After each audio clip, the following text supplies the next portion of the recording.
내년 3월부터 미국의 최저시급은 15달러로 오릅니다. 기존 7.25달러에서 15달러로 무려 2배나 오르는 겁니다.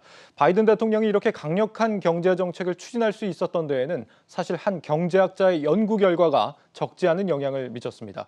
바로 올해 노벨 경제학상 수상자 중 하나로 선정된 데이비드 카드입니다. 그는 지난 1994년 앨런 크루거 교수와 함께 최저임금 인상이 고용에 영향을 주지 않는다는 연구 결과를 내놨습니다. 미 동부에 있는 뉴저지주와 펜실베니아주는 델러웨어 강을 사이에 두고 인접한 지역인데 같은 시기에 뉴저지만 최저임금을 올렸습니다. 하지만 펜실베니아주와 비교해 뉴저지의 고용이 줄고 자영업자가 파산할 거라던 당초의 예상과 달리 후폭풍은 오지 않았죠. 이 연구는 미국의 각주 정부와 이 도시들이 자체적으로 최저임금을 올리게 하는 명분으로 작용합니다. 때문에 미국 연방정부의 최저시급이 현행 7.25달러 수준인데도 각 주정부와 도시들은 많게는 15달러까지 최저시급을 인상하는 결과를 낳게 됩니다. 여기에 코로나19로 미국 전역에서 근로자를 구하기 힘들어지면서 임금은 자연히 더 오르게 되는데요. 이미 미국에서 시급이 15달러가 넘는 근로자는 2014년 대비 20%나 증가했다고 외신들은 전하고 있습니다.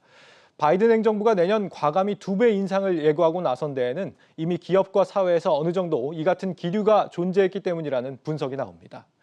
결국 94년 두 경제학자의 연구 결과가 25년에 걸쳐 시대적 흐름을 바꿨고 이번 노벨 경제학상은 그 공로에 대한 찬사의 자리라는 사실을 알 수 있습니다. 하지만 그의 연구 결과나 최근 미국의 임금 인상 정책이 최저임금을 공격적으로 올려도 된다는 명분이 되는 것은 아닙니다.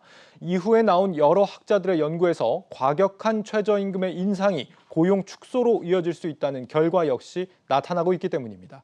이번 수상자 데이비드 카드와 함께 연구를 진행했던 지금은 세상에 없는 크루거 교수 역시 7.25달러인 최저시급을 12달러로 설정하면 고용에 큰 악영향을 주진 않지만 이를 15달러까지 높일 경우 위험을 초래할 수 있다고 경고하기도 했습니다.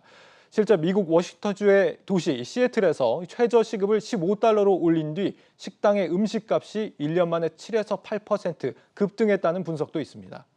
미국의 많은 주정부와 도시들이 자체적으로 최저시급을 높이고는 있지만 여전히 절반 이상의 주정부에서는 최저시급이 7.25달러 수준에 불과합니다. 이들 주들은 내년 3월 이후 연방정부법에 따라 2배로 임금을 높여야 할 텐데 그 후폭풍이 과연 없을지 지켜볼 일입니다.